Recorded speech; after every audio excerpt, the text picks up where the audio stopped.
छौड़ी खेला कर धारा लगोइनी 376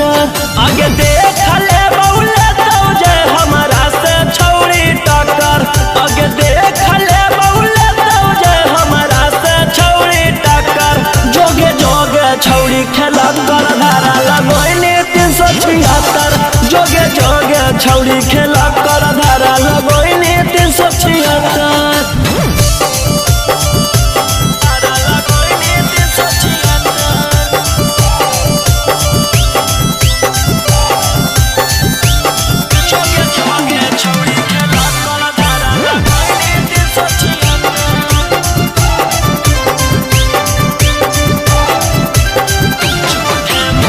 झूठे मूठे के छौड़ी हमारा फसावोहिंगे जाई के थाना में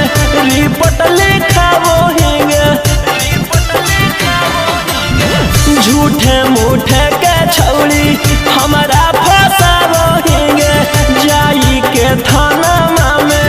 रिपोर्ट लिखावोहिंगे आगे के तना गिर गेनी कि हमारा गिरावेला भीड़ गेनी आगे कुछो नहीं बिगड़ दो केतनो कतमी थाना में चक्कर आगे कुछो नहीं बिगड़ दो केतनो कतमी थाना में चक्कर जोगे जोगे छौड़ी खेला कर धारा लगोइनी 376 जोगे जोगे छौड़ी खेला कर धारा लगोइनी 376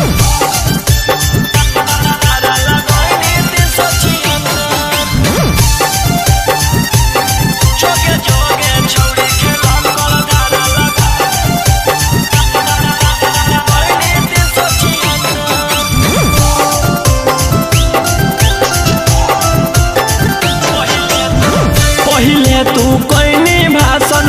मीडिया में जाई के कि तोरा मिलतौ छौड़ी हमारा फसाई के पहिले तू कोइनी भाषण मीडिया में जाई के कि तोरा मिलतौ छौड़ी हमारा फसाई के कि जहिया जेल होतौ फिर बेल लेके उहे खेल होतौ आगे रोही रारू सनवा दिलवा कैले हकौ पत्थर आगे राजा रारू सनवा दिलवा कैले हकौ पत्थर जोगे जोगे छौड़ी खेला कर धारा लगोइनी 376 जोगे जोगे छौड़ी खेला